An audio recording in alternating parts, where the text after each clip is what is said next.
మనస్సే ప్రకృతి. కాబట్టి ఇక్కడ ఎవరిని అంగీకరించాలి? ఇక్కడ మనస్సుని అంగీకరించాలి. ఎలా అంగీకరించాలి? మనస్సు నిరంతరం మార్పుతో కూడుకుని ఉంటుంది, ఏ ఎక్స్పెక్టేషన్స్ ఇక్కడ పని చేయవు అని నువ్వు నిర్ధారణ చేస్తే నీకు ఎందుకు అశాంతి కలుగుతుంది? అసలు నీకు అశాంతి కలగడానికి సోర్సెస్ ఎక్కడున్నాయి అసలు నీకు?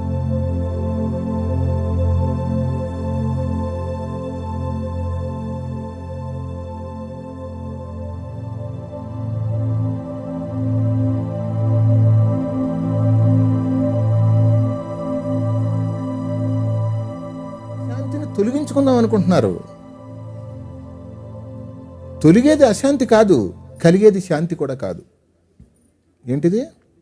తొలిగేది అశాంతి కాదు, కలిగేది శాంతి కూడా కాదు.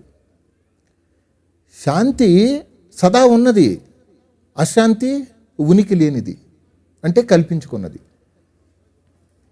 కాబట్టి శాంతిని ప్రత్యేకించి ప్రతిష్టాపన చేయక్కర్లేదు. శాంతి ప్రతిష్టాపన జరగాలంటారు కదా. సంతోషాలకు ప్రతిష్టాపనలు ఉంటాయి, శాంతికి ప్రతిష్టాపన ఎక్కడ ఉండదు. శాంతి అనేటువంటిది నీ స్వీయ జ్ఞానం, అది నీ అంతరంగ సౌలభ్యం, అది శాంతి. అశాంతి కల్పితం. అది ఎందుకు అశాంతి తొలగదు అని అన్నానంటే, ఈ కల్పించుకుంటూ పోతూ ఉంటే తొలగడం అంటూ ఏమన్నా ఉంటుందా? కాబట్టి ఇక్కడ నీ కల్పనా శక్తి ఏదైతే ఉందో, నీ కల్పనా శక్తి అంతా కూడా ఎక్స్పెక్టేషన్స్ మీద ఆధారపడి ఉంది. ఎక్స్పెక్టేషన్స్ తొలగిపోతే మీరు దేన్ని కల్పించుకోరు కదా. దేన్ని కల్పిస్తారా? దేన్నైనా అసలు అవకాశం ఏమైనా ఉందా? కల్పించుకునే అవకాశం ఏమైనా ఉందా? ఎక్స్పెక్టేషన్స్ ఉన్నాయి కాబట్టి ఇలాగని కల్పించుకుంటాం. అసలు ఎక్స్పెక్టేషన్స్ లేకపోతే ఎందుకు కల్పించుకుంటాం దాన్ని? అసలు కల్పించుకోవాల్సిన అవసరం ఏమైనా ఉందా? కాబట్టి మీరు దేన్ని కల్పించుకోవద్దు. అలాగని నేను చెప్పాను అనుకోండి, మీరు కల్పించుకోవద్దంటే మీరు కల్పించుకోవడం మానతారా? మానరు.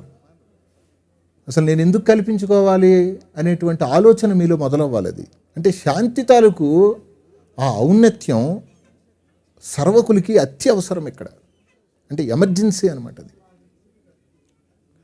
దాన్ని ఎక్కడో ఒక చోట నుంచి పొందుదాం అనుకుంటున్నావు, ఇది కూడా ఎక్స్పెక్టేషనే. ఎవరో ఒకరి దగ్గర నుంచి, ఏదో కొన్ని పరిస్థితుల రూపం నుంచి, లేదా దేశకాలను అనుసరించి, ప్రదేశాలని ఉద్దేశించి ఎక్కడో ఒక చోట నుంచి శాంతిని పొందుదాం అనుకుంటున్నారు అందరూని. అది పొందేది కాదు, అది సదా ఉన్నది. ఉన్నదాన్ని పొందడం కుదరదు. ఒక కల్పితంలోంచి మీకు సత్యాన్ని వెలికి తీయలేం కూడా. ఒక అబద్ధాన్ని కొన్ని సంవత్సరాలు కష్టపడి నిజం చేయొచ్చు. ఒక అబద్ధాన్ని ఏంటి కొన్ని సంవత్సరాలు కష్టపడి నిజం కింద చేయొచ్చు. కానీ ఒక పరమ సత్యాన్ని కొన్ని వందల జన్మలు కష్టపడినా సరే నువ్వు అసత్యంగా చూపించలేవు. ఇప్పుడు ఇది చాలా ఇంపార్టెంట్. నీ అంతరంగంలో నీ హృదయం యొక్క అపూర్ణ సౌందర్యంలో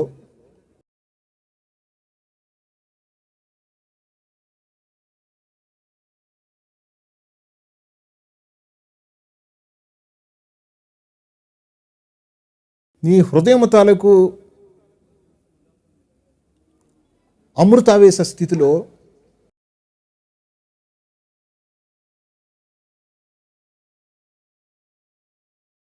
ఉన్న ఆ పరమ స్వచ్ఛతని నీ మనస్సు తాలూకు కల్పనలో ఎన్నిటిని నువ్వు ఉపయోగించుకున్నప్పటికీ కూడా ఆ మహా సౌందర్యాన్ని నువ్వు ఎప్పుడు కూడా రూపుమాపలేవు. నువ్వు ఎప్పుడు దాన్ని నువ్వెప్పుడు చెదర్చలేవు. ఎప్పుడు అలాగే నీ భావనల యొక్క సమూహాన్ని నువ్వు ఎంత నిజం చేద్దామనుకున్నప్పటికీ కూడా అవన్నీ కూడా నీ నిద్ర యొక్క స్థితికి అన్నీ తల వంచక తప్పదు. అవన్నీ ఇది నీకు పరమ ప్రమాణం. ఇది కాబట్టి ఆ శాంతి తాలూకు ఔన్నత్యము, దాని తాలూకు వివరణ, అది పుస్తక జ్ఞానాన్ని నుంచో, లేకపోతే ఇతరుల తాలూకు అనుభవాలు, ఇతరుల తాలూకు అభిప్రాయాలు, లేకపోతే ఎవరో ఒక మార్గనిర్దేశకత్వాల నుంచి పొందటం అనేటువంటిది అది పూర్తిగా నీ బుద్ధి కుశలత తాలూకు అంగవైకల్యం అంటాను నేను దాన్ని. అది సమర్థత కాదు. సమర్థత అనేటువంటి విషయానికి ఉండేటువంటి ఒకే ఒక్క శక్తి ఏంటంటే స్వేచ్ఛ. అది స్వేచ్ఛతో కూడుకుని ఉండాలి ఇది. కాబట్టి ఆ స్వేచ్ఛని నీ అంతరంగంలో నువ్వు మాత్రమే పొందగలుగుతావు తప్ప నువ్వు ఎప్పుడు కూడా ఈ భౌతికమైనటువంటి స్థితిగతుల్లో నువ్వు ఎప్పుడు కూడా స్వేచ్ఛను పొందలేవు. అంటే ఈ ఎక్స్పెక్టేషన్స్ వల్ల నీకు దుఃఖం వస్తుంది. ఎక్స్పెక్టేషన్స్ వల్ల ఏమొస్తుంది? దుఃఖం వస్తుంది. దుఃఖానికి హేతు ఏదైనా ఉందంటే అది మళ్ళీ ఎక్స్పెక్టేషన్సే. కాబట్టి నేను ఇలా ఉండాలి అని అనుకోవడమే అన్ని రకాలైనటువంటి ఈ పరిస్థితులకి, ఈ దుఃఖానికి కూడా నేను ఇలా ఉండాలి అనేటువంటి ఆ నిర్ధారణే అదే అన్నిటికీ అడ్డది. మీరు కావాలంటే ఏ రకమైనటువంటి ఇబ్బంది ఏదైనా సరే చూడండి, నేను ఇలా ఉండాలి అని మీరు డిక్లేర్ చేసేస్తున్నారు. ఇక్కడ దాన్ని జడ్జి చేసేస్తున్నారు, నేను ఇలా ఉండాలని. మీరు అలా ఉండలేరు. ఎందుకంటే సృష్టి తాలూకు పరిణామక్రమం ఇది ఎప్పుడు నిరంతరమైనటువంటి మార్పుకు చిహ్నం. అది నిరంతరం మారిపోతూ ఉంటుంది. ఈ నిరంతరమైనటువంటి మార్పులో నేను ఇలా ఉండాలి అని అంటే అది ఎంతవరకు సమంజసం? ఇది ఎటువంటిదంటే మనం భూమి మీద ఉన్నాం కదా. భూమి ఎక్కడుంది? అంతరిక్షంలో ఉంది. భూమి నిలకడగా ఉందా? తిరుగుతుందా? భూమి తిరుగుతుంది కాబట్టి ఇప్పుడు మనం తిరుగుతున్నామో తిరగట్లేదా? తిరుగుతున్నాం కదా. నేను నిలకడగానే ఉన్నానని చెప్పడం హాస్యాస్పదంగా లేదు అది. ఎందుకంటే నువ్వు నిరంతరం కదిలేటువంటి పరిస్థితుల్లో ఉన్నావు. నువ్వు ప్రకృతి తాలూకు ఒడిలో ఉన్నావు. ప్రకృతి యొక్క తత్వం ఏంటంటే అది నిరంతరమైనటువంటి మార్పుకు చిహ్నం ప్రకృతి. ఇక్కడ మార్పు తథ్యం ఇక్కడ. కాబట్టి మార్పులో నేను స్థిరవంతుడనడం ఎంతవరకు సమంజసం? కాబట్టి మార్పులో భాగమై ఉండి కూడా నేను ఇలాగే ఉంటాననడం ఎంతవరకు సమంజసం?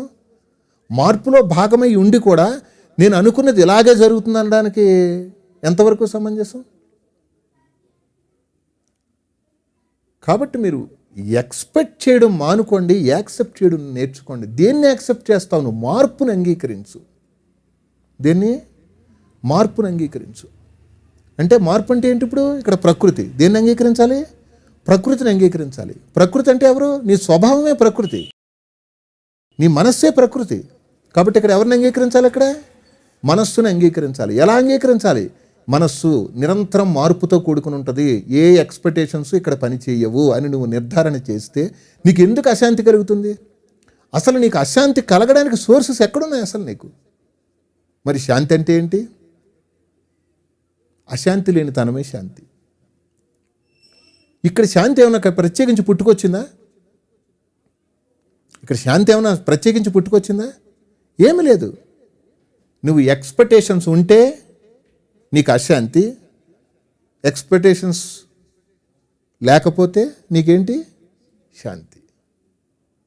శాంతి అంటే ఏమీ లేదు, అలజడు లేనటువంటి తనము, ఒకరి తాలూకు ఆమోదము అవసరము లేనటువంటి తనం అది.